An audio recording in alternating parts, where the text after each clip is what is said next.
Hello friends, welcome to Flourish Learning. शिक्षणाने माणूस समृद्ध होतो. चला तर मग आज आपण इयत्ता 9वीचा गणित भाग 1 मधील पाठ पहिला संच शिकूयात, समजून घेऊयात आणि समृद्ध होऊयात. तर याआधी आपल्या सगळ्या व्हिडिओमध्ये आपण सराव संच पाहिलेले आहेत. आपले सराव संच सगळे पूर्ण झालेले आहेत. तुम्ही आपल्या चॅनलवर जाऊन ते पाहू शकता. आज आपण संकीर्ण प्रश्नसंग्रह 1 पाहणार आहोत.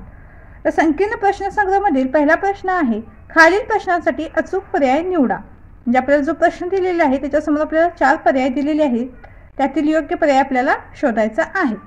तर पहिला प्रश्न काय आहे, m बरोबर 1 3 5 n बरोबर 2 4 6 तर m/n बरोबर किती. तर प्रश्न पहिला, m बरोबर 1 3 5 n बरोबर 2 4 6 तर m/n बरोबर किती. आता इथे काय आहे, आपल्याला m/n विचारलेलं आहे. म्हणजेच काय, m मधील आणि n मधील सामायिक घटक म्हणजे m/n येणार.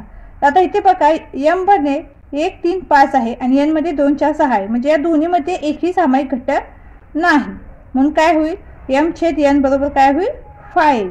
काय येईल, 5. म्हणजे आपला पर्याय क्रमांक सी बरोबर आहे इथे. त्यानंतर दुसरा प्रश्न आहे, p या संचाचे x हे घटक असे आहेत की x ही विषम नैसर्गिक संख्या ही 1 पेक्षा मोठी आणि 5 पेक्षा लहान किंवा 5 इतकी आहे. तर हा संच यादी पद्धतीने कसा लिहिला जाईल. तर आता हे काय म्हटलेलं आहे, x ही विषम नैसर्गिक संख्या आहे. फक्त नैसर्गिक संख्या म्हटलेलं आहे का, तर नाही, विषम नैसर्गिक संख्या. तर विषम संख्या कुठून सुरू होतात, तर 1 3 5 7 ह्या काय विषम संख्या आहेत. तर आपल्याला काय म्हटलेलं आहे, तर 1 पेक्षा मोठी म्हणजे 1 येईल का यामध्ये, तर नाही येणार. तर 1 पेक्षा मोठी नैसर्गिक संख्या कोणती येणार, तर 3 येणार. तर 3 असलेला पर्याय कुठे आहे, हा आहे. आणि काय म्हणलेलं आहे, 5 पेक्षा लहान किंवा 5 इतकी. आता 5 पेक्षा दुसरी लहान संख्या 3च आहे, त्यानंतर डायरेक्ट 5 येते. म्हणून काय होईल, हा पर्याय योग्य आहे. काय होईल, डी हा पर्याय योग्य आहे. तर इथे पहा, या ज्याने आधी हे पुस्तक यूज केलेलं आहे त्यांनी ह्या इथं आधी टिक केलेले आहेत. तर त्याकडे तुम्ही लक्ष देऊ नका. मी इथे जे पर्याय योग्य आहेत त्यांना अशा पद्धतीने खाली अंडरलाईन केलेली आहे, तेच पर्याय योग्य आहेत. आता इथे पहा, या प्रश्नाला इथे अशी टिक केलेली आहे, पण हा प्रश्न काय, हा जो पर्याय आहे तो अयोग्य आहे. तर हा पर्याय काय योग्य आहे. तर दुसऱ्या प्रश्नाला काय डी येईल. काय म्हटलेलं, 1 पेक्षा मोठी आणि 5 पेक्षा लहान किंवा 5 इतकी. म्हणून 1 पेक्षा मोठी काय आहे, 3 आहे आणि 5 सुद्धा इथे येईल. म्हणून 3 आणि 5 हा काय आहे, विषम नैसर्गिक संख्यांचा संच आहे. यानंतर तिसरा प्रश्न आहे, p बरोबर 1 2 10 हा कोणत्या प्रकारचा संच आहे. तर आता रिक्त संच, अनंत संच, शांत संच आणि यापैकी नाही, अशा आपल्याला 4 इथे पर्याय दिलेले आहेत. तर इथे पहा, 1 पासून संख्या सुरू झालेल्या आहेत आणि 10 पर्यंतच त्या लिहिलेल्या आहेत. आता 10च्या पुढे पण आपल्याला डॉट डॉट लिहिले असते तर तो कोणता संच झाला असता, अनंत संच झाला असता. पण ते 10 पर्यंतच या संख्या थांबवलेल्या आहेत. म्हणजे आपण ह्या काय संख्या करू शकतो, ह्या संख्या आपण मोजू शकतो. म्हणून हा संच कोणता होईल, शांत संच आहे. आपल्याला दिलेल्या संख्या आपण काय करू शकतो, मोजू शकतो. त्या संख्या फिक्स आहेत, म्हणून हा संच कोणता आहे, शांत संच आहे. यानंतर चौथा प्रश्न काय आहे, m संयोग n बरोबर 1 2 3 4 5 6 आणि m बरोबर 1 2 4 तर खालीलपैकी n हा संच कोणता. तर आपल्याला m संयोग n दिलेला आहे, m हा संच दिलेला आहे आणि n हा संच आपण काढणार आहोत. आता m संयोग n म्हणजेच काय, तर m आणि n या दोन्ही संचातील घटक आपण m संयोग n मध्ये लिहितो. आता यातील m हा संच आपल्याला दिलेला आहे, तर m मध्ये 1 2 आणि 4 हे घटक आहे. तर आता बाकीचे जे उरलेले घटक आहे ते कशामध्ये येणार, n मध्ये येणार. म्हणजेच काय होईल, 3 5 6 काय होईल, 3 5 6. फक्त 3 5 6 संच आहे का इथे खाली आपल्याला, तर नाही. इथे पहा, इथे 1 2 3 आहे, ते 3 4 5 6 आहे, इथे 2 5 6 आहे, 4 5 6 आहे. तर आता 1 2 4 1 2 4 m मध्ये आहेत. म्हणजे n मध्ये काय येणार, 3 5 6. पण फक्त 3 5 6चा नाही, तर इथे 3 4 5 आणि 6 हा संच आहे. आता ही एखादी संख्या काय होऊ शकते, दोन्ही संचामध्ये पण येऊ शकतो. एखादा जो घटक आहे तो दोन्ही संचामध्ये पण येऊ शकतो, m मध्ये पण आणि n मध्ये पण येऊ शकतो.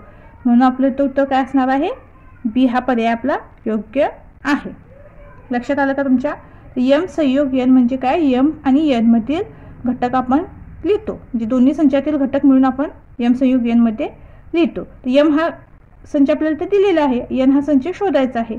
एम मध्ये जे घटक आहेत ते सोडून जे घटक उरतील ते एन मध्ये येतील. तर 4 हा घटक काय होईल, एम मध्ये सुद्धा आलेला आहे आणि एन मध्ये सुद्धा आलेला आहे. तर चौथ्या प्रश्नाचं उत्तर काय आहे, बी हा पर्याय आहे. यानंतर 5वा प्रश्न आहे, पी हा एमचा उपसंच आहे, तर पी छेद पी संयोग एम हा खालीलपैकी कोणता संच आहे.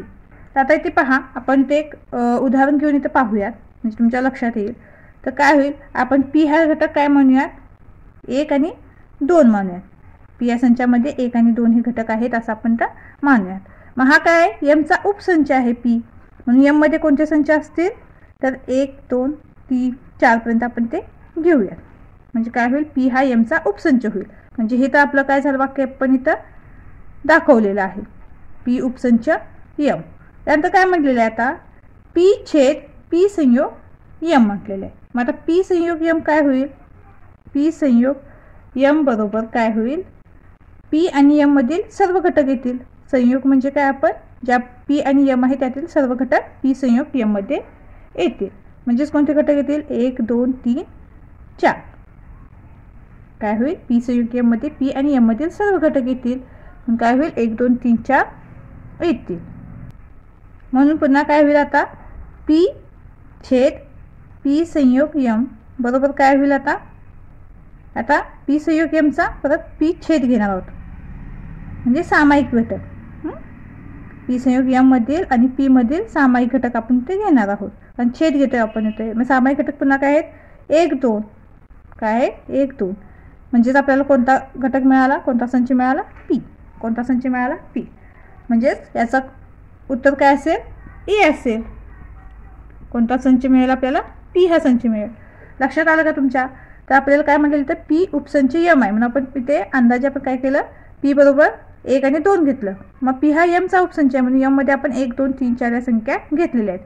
त्यानंतर आपण पी संयोग एम लिहिलेला आहे. पी संयोग एम म्हणजे काय, पी मधील आणि एम मधील सर्व घटक आपण यामध्ये लिहिलेले आहेत. त्यानंतर पुन्हा पी संयोग एमचा आणि पी छेद पी संयोग एम आपण ते घेतलेला आहे. छेद म्हणजे काय, दोन्हीतील सामायिक घटक. सामायिक घटक आपल्याला 1 आणि 2च मिळाले, म्हणजेच पी हा संच आपल्याला ते मिळालेला आहे. म्हणून याचं उत्तर काय आलं, कोणता पर्याय मिळालेला आपल्याला, ए पर्याय मिळालेला आहे, पी हा संच मिळेल. यानंतर 6वा प्रश्न आहे, खालीलपैकी कोणता संच रिक्त संच आहे. तर यामध्ये पहिला पर्याय काय आहे, समांतर रेषांच्या छेदनबिंदूंचा संच. तर समांतर रेषा तुम्हाला माहिती आहे, आपण शिकलेलो आहे. समांतर रेषा म्हणजे अशा रेषा ज्या एकमेकांना छेदत नाहीत, एकमेकाला अशा समांतर असतात, त्यांना आपण समांतर रेषा म्हणतो. तर समांतर रेषांचा छेदनबिंदूंचा संच, तर ह्या एकमेकांना छेदतच नाही, तर त्यांचा छेदनबिंदू आपल्याला कसा मिळेल, म्हणजे हा संच काय, रिक्त संच आहे. पुन्हा आपण पुढचेही पर्याय इथे पाहूयात. तर सममूळ संख्यांचा संच. आता 2 ही सममूळ संख्या आहे, त्यामुळे आपल्याला यामध्ये काय होईल, म्हणजे हा एक घटक मिळतो. त्यानंतर 30 पेक्षा कमी दिवस असलेल्या इंग्रजी महिन्यांचा संच. तर 30 पेक्षा कमी दिवस असलेला फेब्रुवारी हा महिना आहे, त्यामुळे इथे सुद्धा आपल्याला हा घटक मिळतो.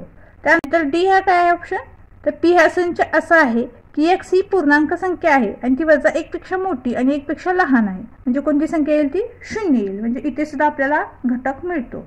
तर आपल्याला तिन्ही पर्यायांमध्ये काय होतो, घटक मिळतो. फक्त हा जो पहिला आपला पर्याय आहे, समांतर रेषांचा छेदनबिंदूंचा संच, तर समांतर रेषा अशा असतात, या तुमच्या लक्षात आलं का, ह्या अशा पद्धतीने समांतर रेषा असतात, म्हणजे एकमेकाला त्या समांतर असतात. तर त्यांचा छेदनबिंदू असेल का, तर ते एकमेकाला छेदतच नाही, त्यामुळे त्यांचा छेदनबिंदू आपल्याला मिळणार नाही. म्हणून हा संच काय होईल, रिक्त संच येईल. म्हणजे आपला पर्याय काय आहे, ए बरोबर आहे. यानंतर दुसरा प्रश्न आहे, खालील उपप्रश्नांसाठी अचूक पर्याय निवडा. तर इथे सुद्धा आपल्याला जे प्रश्न दिलेले आहे त्यामध्ये आपल्याला 4 पर्याय दिलेले आहेत, तर त्यातील योग्य पर्याय लिहायचा आहे. खालीलपैकी कोणता समूह संच आहे. पहिला प्रश्न काय आहे, खालीलपैकी कोणता समूह संच आहे. समूह म्हणजे ग्रुप. तर काय म्हणलेलं, पहिला ऑप्शन काय येते, इंद्रधनुष्यातील रंग. आता इंद्रधनुष्यातील रंग आपल्याला माहिती आहे की ते 7च असतात, म्हणजे तो फिक्स ही संख्या आहे. त्यानंतर शाळेच्या आवारातील उंच झाडे. आता शाळेच्या आवारातील उंच झाडे ही फिक्स संख्या असू शकते का, तर नाही. म्हणजे प्रत्येकाचं काय होईल, तिथं जे मोजमाप आहे ते वेगळं येऊ शकतं, त्यामुळे आपला हा ग्रुप आहे तो काय होत नाही, समूह संच होणार नाही. यानंतर गावातील श्रीमंत लोक. आता ह्यामध्ये सुद्धा काय होईल, प्रत्येकाची म्हणजे ही वेगळी येऊ शकते, म्हणजे हा सुद्धा आपला समूह संच होऊ शकत नाही. त्यानंतर पुस्तकातील सोपी उदाहरणे. इथं सुद्धा काय होईल, तर प्रत्येकाचं मत काय होईल, वेगळं होईल, कारण कोणाला जे सोपं असेल ते कोणासाठी अवघड पण असू शकतं. त्यामुळे हा सुद्धा आपला समूह संच नाही. म्हणजे असा पर्याय काय आहे, 1 इंद्रधनुष्यातील रन. कारण हे सगळ्यांसाठी एक म्हणजे फिक्स संख्या आहे ही इंद्रधनुष्यातील रन. ही कोणालाही म्हणजे विचारलं किंवा कोणीही याचं उत्तर समानच देणार, 7च असतात इंद्रधनुष्यामध्ये रंग, म्हणून हा समूह संच आहे. यानंतर N/W हा संच खालीलपैकी कोणता. आता N म्हणजे काय, तर नैसर्गिक संख्या, W म्हणजे काय, पूर्ण संख्या. तर नैसर्गिक संख्या 1 पासून सुरू होतात आणि W म्हणजे पूर्ण संख्या 0 पासून सुरू होतात. तर इथे N/W हा संच खालीलपैकी कोणता म्हटलेला आहे. तर आता काय होणार, N/W म्हणजे दोन्हीमध्ये सामायिक घटक पाहिजेत आपल्याला, म्हणून हा संच कुठला मिळेल आपल्याला, तर 1 पासून सुरू होणारा मिळेल. 0 पासून म्हटलं तर N मध्ये 0 येत नाही, फक्त 0 आपण घेणार आहोत का, नाही, किंवा फक्त रिक्त संच सुद्धा आपल्याला इथे मिळणार नाही. त्याचा सुद्धा पर्याय काय आहे, A आहे.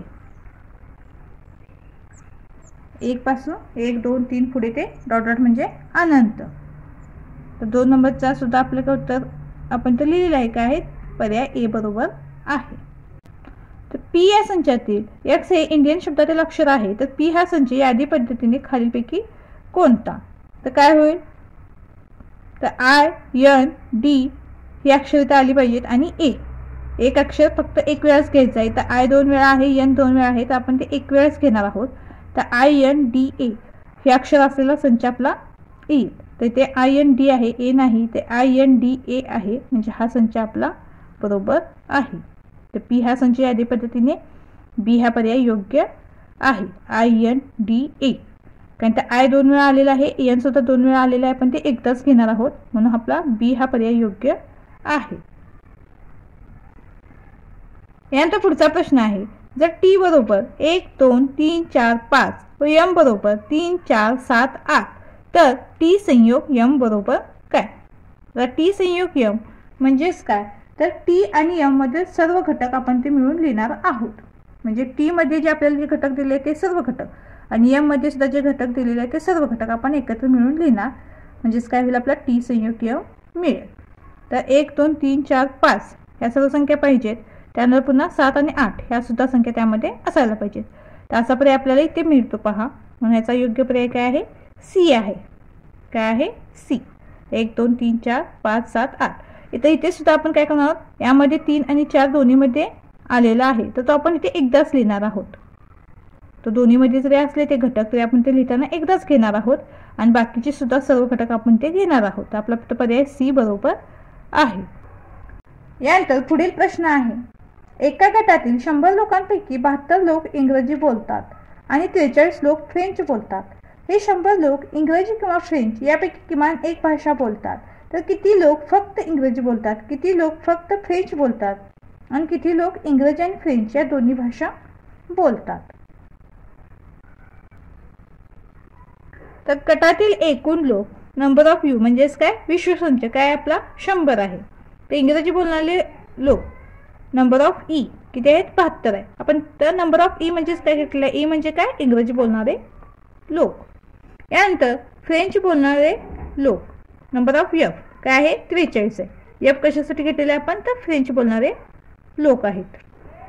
इंग्रजी किंवा फ्रेंच यापैकी किमान एक भाषा बोलणारे, म्हणून नंबर ऑफ ई संयोग एफ बरोबर काय होईल, 100 होईल. म्हणजेच काय, इंग्रजी किंवा फ्रेंच यापैकी किमान एक भाषा बोलणारे काय होईल, नंबर ऑफ ई संयोग एफ बरोबर 100.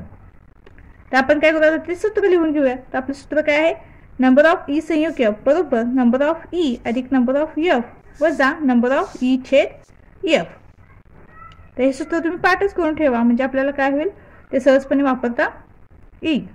आता आपला ई संयोग एफ किती आहे, नंबर ऑफ ई संयोग एफ आपला काय आहे, 100 आहे, बरोबर नंबर ऑफ ई किती आहे, 72 आहे, अधिक नंबर ऑफ एफ किती आहे, 43 आहे, वजा नंबर ऑफ ई छेद एफ आपला काय करणार आहोत, आपण ते काढणार आहोत. काय होईल, हे 100 आहेत तसे राहतील. बरोबर. आता 72 अधिक 43 यांची बेरीज करूया आपण. ही बेरीज किती मिळते आपल्याला, तर 115 मिळते. किती मिळते, 115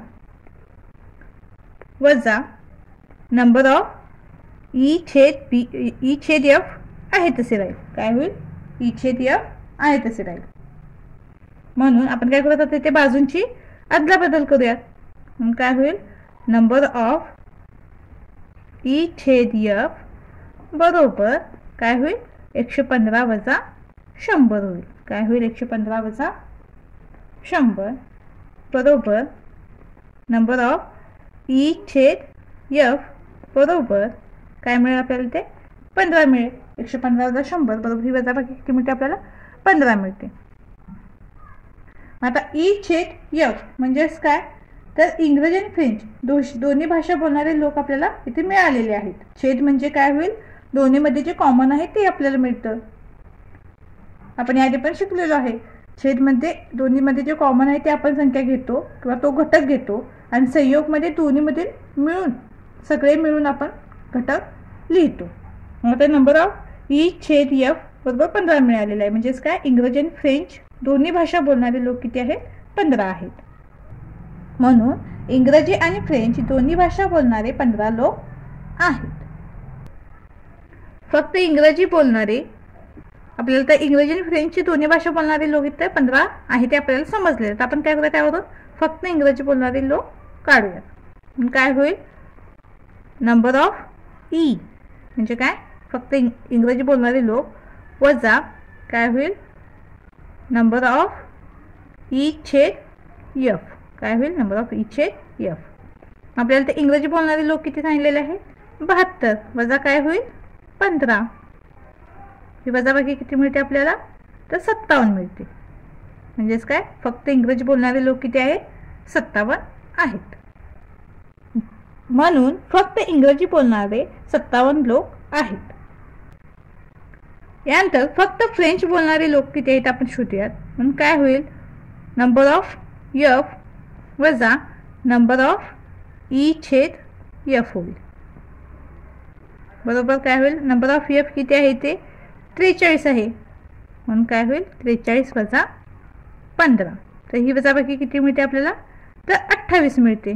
किती मिळते, 28. फक्त फ्रेंच बोलणारे 28 लोक आहेत. तर या पद्धतीने आपला तिसरा प्रश्न इथे पूर्ण झालेला आहे. यानंतर पुढील प्रश्न आहे, पार्थने वृक्ष संवर्धन सप्ताहात 70 झाडे लावली, तर प्रज्ञाने 90 झाडे लावली. त्यापैकी 25 झाडे दोघांनीही मिळून लावली, तर पार्थ किंवा प्रज्ञा यांनी एकूण किती झाडे लावली.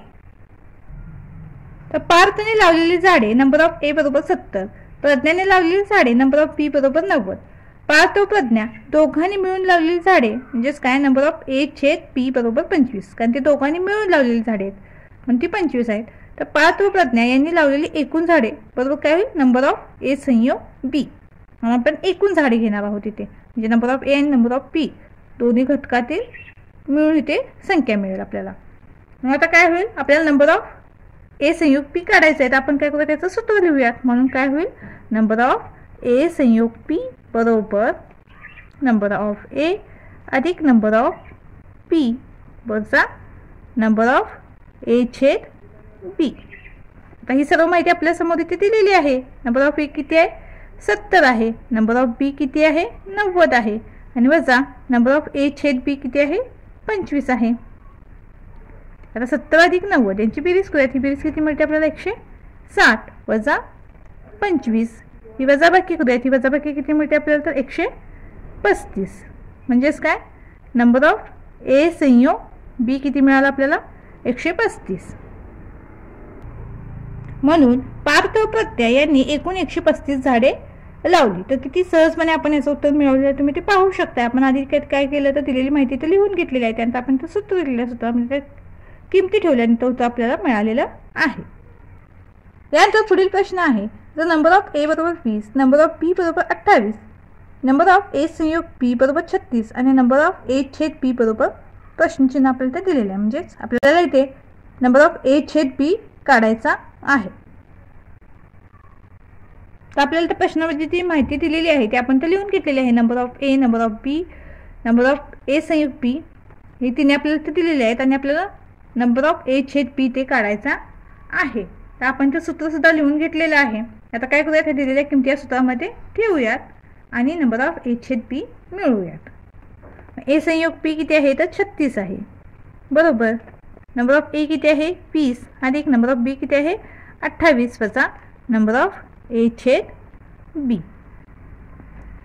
बरोबर. हे 36 आहे तसे राहतील बरोबर. काय होईल 20 अधिक 28 यांची बेरीज करूयात. ही बेरीज किती मिळते आपल्याला तर 48 मिळते वजा नंबर ऑफ ए छेद बी. आता काय करूयात तर बाजूंची अदलाबदल करूयात. म्हणून काय होईल नंबर ऑफ ए छेद बी बरोबर काय होईल आता इथे 48 वजा 36 होईल.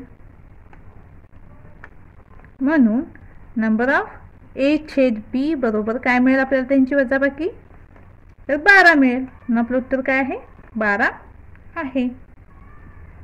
तर दिलेल्या माहितीवरून आपण त्या सूत्रामध्ये किमती ठेवून किती सहजपणे येते उदाहरण सोडवले तुम्ही पाहू शकताय. तर हे सूत्र तुम्ही पाठच करा. यामध्ये हे एकच सूत्र आहे आणि फक्त काय करायचं दिलेली माहिती त्या सूत्रामध्ये ठेवून आपल्याला उदाहरण सोडवायचं आहे. यानंतर पुढील उदाहरण आहे. एका वर्गातील 28 विद्यार्थ्यांपैकी 8 विद्यार्थ्यांच्या घरी फक्त कुत्रा पाळला आहे. 6 विद्यार्थ्यांच्या घरी फक्त मांजर पाळले आहे. 10 विद्यार्थ्यांच्या घरी कुत्रा आणि मांजर दोन्ही पाळले आहेत. तर किती विद्यार्थ्यांच्या घरी कुत्रा किंवा मांजर यापैकी एकही प्राणी पाळलेला नाही. फक्त कुत्रा पाळणारे विद्यार्थी 8 आहेत. फक्त मांजर पाळणारे विद्यार्थी 6 आहेत. एकूण विद्यार्थी नंबर ऑफ यू म्हणजेच काय विश्वसंच बरोबर किती आहे ते 28 आहेत. तर कुत्रा पाळणारे विद्यार्थी नंबर ऑफ ए बरोबर काय होईल 8 अधिक 10 बरोबर 18. तर हे 8 काय तर फक्त कुत्रा पाळणारे विद्यार्थी आपण ते घेतलेले आहेत आणि 10 का तर 10 विद्यार्थ्यांच्या घरी कुत्रा आणि मांजर दोन्ही पाळले जातात. म्हणून आपण कुत्रा पाळणाऱ्या विद्यार्थीमध्ये आपण काय घेतलेलं आहे 8 आणि 10 या दोन्हींची बेरीज केलेली आहे. यानंतर मांजर पाळणारे विद्यार्थी नंबर ऑफ पी बरोबर काय होईल ते फक्त मांजर पाळणारे विद्यार्थी 6 आणि दोन्ही पाळणारे विद्यार्थी 10 यांची बेरीज होईल बरोबर काय होईल 16. कुत्रा आणि मांजर दोन्ही पाळणारे विद्यार्थी बरोबर काय होईल नंबर ऑफ ए छेद बी बरोबर 10 दिलेला आहे. तर दोन्ही पाळणारे विद्यार्थी म्हणजे काय होईल ए छेद बी बरोबर काय मिळेल आपल्याला 10. तर काय करूयात आपण ते सूत्र लिहूयात आणि सूत्रामध्ये ह्या ज्या किमती आहेत त्या आपण ते ठेवूयात. म्हणून ए संयोग बी बरोबर नंबर ऑफ ए अधिक नंबर ऑफ बी वजा नंबर ऑफ ए छेद बी. म्हणून काय होईल नंबर ऑफ ए किती आहे 18 अधिक नंबर ऑफ बी किती आहे 16 वजा नंबर ऑफ ए छेद बी काय आहे 10 बरोबर.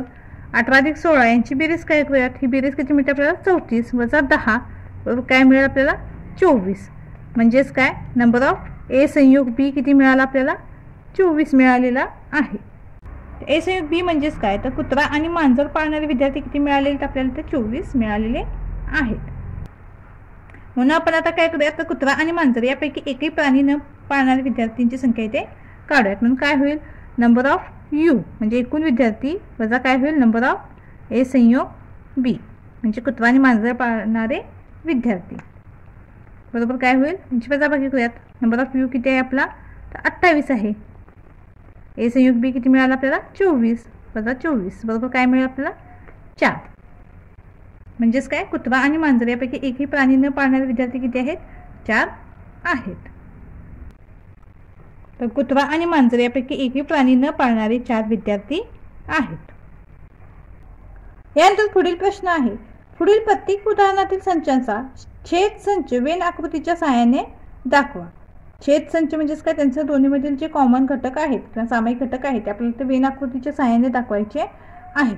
तर त्यातील प्रश्न पहिला काय आहे ए बरोबर 3 4 5 7 आणि बी बरोबर 1 4 8. आता तर ह्यामध्ये दोन्हीमध्ये समान घटक कोणता आहे तर 4 हा समान घटक आहे. तर चला मग आपण वेन आकृतीच्या सहाय्याने दाखवूया.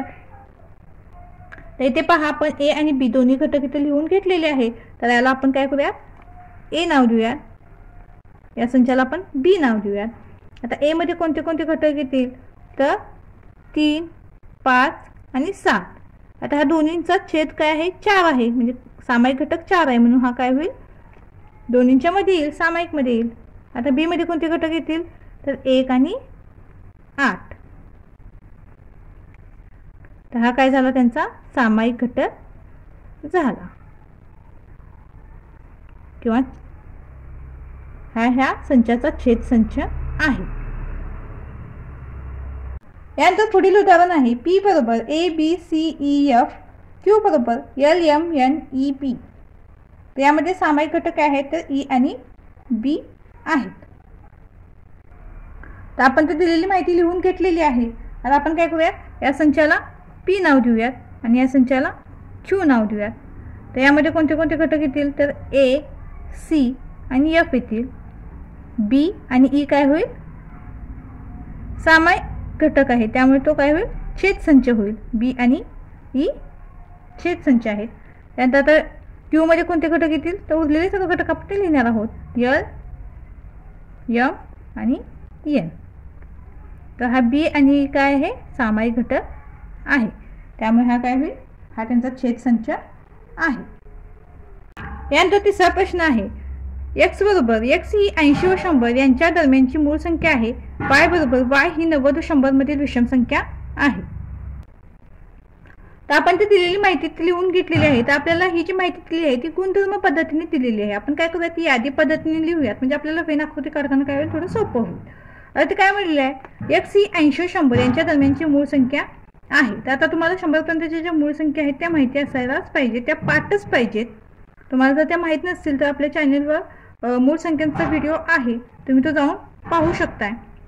त्यामध्ये आपल्याला सगळ्या मूळ संख्या तुम्हाला दिलेल्या आहेत. समसंख्या विषम संख्या याबद्दल सुद्धा माहिती दिलेली आहे. तुम्ही तो व्हिडिओ पाहू शकताय. तर 80 आणि 100 मधील मूळ संख्या कोणत्या कोणत्या आहेत तर 83, 89 आणि 97. तर यादी पद्धतीने आपण काय केलं ह्या मूळ संख्या इथे लिहून घेतलेल्या आहेत. तर मूळ संख्या म्हणजे काय तर ज्या संख्येला ती संख्या सोडून कोणत्या संख्येने भाग जात नाही तिला आपण मूळ संख्या म्हणतो. त्यानंतर y ही काय म्हटलेलं आहे 90 आणि 100 मधील विषम संख्या आहे. तर विषम संख्याच्या एकक स्थानी काय असतो तर 1, 3, 5, 7, 9 हे अंक असतात त्यांना आपण विषम संख्या म्हणतो. आता विषम संख्यामध्ये कोणत्या कोणत्या संख्या येतील 90 ते 100 मध्ये म्हटलेले आहे म्हणून काय होईल 91, 93, 95, 97 आणि 99 ह्या संख्या विषम संख्यामध्ये येतील. तर आता इथे पहा आपण ही यादी पद्धतीने लिहिल्यामुळे आपल्याला किती सहजपणे माहिती आपल्या समोर आली. आता आपल्याला वेनाकृती काढायला सोपं जाईल. आता यामध्ये सामायिक घटक काय आहे तर 97 ही संख्या काय आहे सामायिक आहे. तर आपण काय करूयात याला x आणि या संचाला y असं नाव देऊयात. आता x मध्ये कोणते घटक येतील तर 83 आणि 89 हे दोन घटक यामध्ये येतील. आता 97 काय आहे सामायिक घटक आहे म्हणून काय होईल आपण ते सामायिक ह्याच्यामध्ये लिहूया. यानंतर y मध्ये कोणते कोणते घटक येतील तर 91, 93, 95 आणि 99. त्याचा छेद संच काय आहे 97 आहे. यानंतर पुढील प्रश्न आहे खालीलपैकी कोणते संच कोणत्या संचाचे उपसंच आहेत ते लिहा. तर आपल्याला खाली काही संच दिलेले आहेत तर त्यातील कोणता संच कोणत्या संचाचा उपसंच आहे ते आपल्याला लिहायचं आहे. तर आपण ते दिलेली माहिती या पद्धतीने लिहून घेतलेली आहे. आता आपण काय करूया त्याचे उपसंच लिहूया. तर इथे काय म्हटलंय x हा सर्व चौकोनांचा संच आहे, y हा सर्व समभुज चौकोनांचा संच आहे, s हा सर्व चौरसांचा संच आहे, t हा सर्व समांतरभुज चौकोनांचा संच आहे आणि v हा सर्व आयतांचा संच आहे. तर आता काय होईल सर्व समभुज चौकोनांचा संच हा सर्व चौकोनांचा संचचा उपसंच होईल. म्हणजे काय होईल y उपसंच x होईल. काय होईल y उपसंच x. याच पद्धतीने काय होईल s उपसंच x होईल. सर्व चौरसांचा संच हा सर्व चौकोनांचा संचचा उपसंच आहे. याच पद्धतीने काय होईल सर्व समांतरभुज चौकोनांचा संच हा सुद्धा सर्व चौकोनांचा संचचा उपसंच होईल म्हणून t उपसंच x होईल. यानंतर सर्व आयतांचा संच हा सुद्धा सर्व चौकोनांचा संचचा उपसंच आहे म्हणून काय होईल v उपसंच x होईल. इथपर्यंत जर तुमच्या लक्षात आलं असेल की सर्व चौकोनांचा संचचे हे बाकीचे जे दिलेले संच आहेत ते सर्व काय आहेत उपसंच आहेत. कारण जे आहेत ते सुद्धा चौकोनांच्या संचमध्ये येऊ शकतात. समांतरभुज चौकोनांचा संच हा सुद्धा चौकोनांच्या संचमध्ये येऊ शकतो. चौरसांचा संच हा सुद्धा चौकोनांच्या संचमध्ये येऊ शकतो. आणि समभुज चौकोनांचा संच हा सुद्धा सर्व चौकोनांच्या संचमध्ये येऊ शकतो. म्हणून हे सर्व काय त्याचे एक्सचे उपसंच आहेत. आता सर्व चौरसांचा संच हा सर्व समभुज चौकोनांच्या संचेचा काय होऊ शकतो, उपसंच होऊ शकतो. म्हणून काय होईल, यस उपसंच काय होईल, फाय. सर्व समभुज चौकोनांचा संच आहे त्याचा काय होईल, सर्व चौरसांचा संच हा उपसंच होऊ शकतो. समभुज म्हणजे काय, समान बाजू असणारे. हा काय होईल, यस वायचा उपसंच होऊ शकतो. त्यानंतर सर्व आयतांचा संच याचा काय होईल, सर्व चौरसांचा संच हा सर्व आयतांच्या संचाचा उपसंच होऊ शकतो. मग काय होईल, यस उपसंच व्ही होईल. तसेच अजून काय होईल, सर्व समांतरभुज चौकोनांच्या संचाचा उपसंच सर्व चौरसांचा संच होईल. म्हणून काय होईल, यस उपसंच टी होईल. यानंतर सर्व समांतरभुज चौकोनांचा संच याचा उपसंच काय होईल, सर्व आयतांचा संच होईल. मग काय होईल, व्ही उपसंच टी होईल. तसेच अजून काय होईल, समांतरभुज चौकोनांच्या संचाचा उपसंच अजून कोण होऊ शकतो, तर समभुज चौकोनांचा संच सुद्धा होऊ शकतो. म्हणून काय होईल, व्हाय उपसंच टी होईल. यानंतर पुढील उदाहरण आहे, जर यम हा कोणताही एक संच असेल तर यम संयोग फाय आणि यम छेद फाय लिहा. त्याचं उत्तर लिहिण्याआधी संयोग संचाचे गुणधर्म ते पहा. जर एस संयोग फाय असेल तर एस हा घटक आपल्याला मिळतो, म्हणजे ए संयोग फाय बरोबर ए मिळतो. म्हणजेच इथे काय होईल, यम संयोग फाय बरोबर काय मिळेल आपल्याला, इथे यमच मिळेल. तसेच ए छेद फाय बरोबर आपल्याला इथे फाय मिळालेला आहे. तर हा छेद संचाचे गुणधर्म आहेत. तर हे जे गुणधर्म तुम्हाला पुस्तकामध्ये दिलेले ते सुद्धा तुम्ही पाठच करा, म्हणजे तुमच्या पटकन हे लक्षात येईल. तर एस छेद फाय बरोबर फाय मिळतं आपल्याला. म्हणजेच काय होईल, तर यम छेद फाय बरोबर काय मिळेल आपल्याला, इथे फाय मिळेल. म्हणजे आपल्याला इथे काय झालं, फक्त एच्या जागी आपल्याला इथं यम घेतलेला आहे. तर यम संयोग फाय असेल त्यावेळेला आपल्याला यम मिळतो आणि यम छेद फाय असेल त्यावेळेला आपल्याला फाय मिळेल. तर हे सुद्धा आपण ते अशा पद्धतीने लिहिलेलं आहे, यम संयोग फाय बरोबर यम आणि यम छेद फाय बरोबर फाय. हे इतकंच उत्तर आहे याचं. यानंतर पुढील प्रश्न आहे, शेजारील वेन आकृतीवरून यू ए बी ए संयोग पी आणि ए छेद पी हे संच लिहा. तर यू म्हणजे काय, विश्वसंच. त्यानंतर ए हा संच, बी हा संच, ए संयोग पी आणि ए छेद बी हे आपल्याला लिहायचं आहे.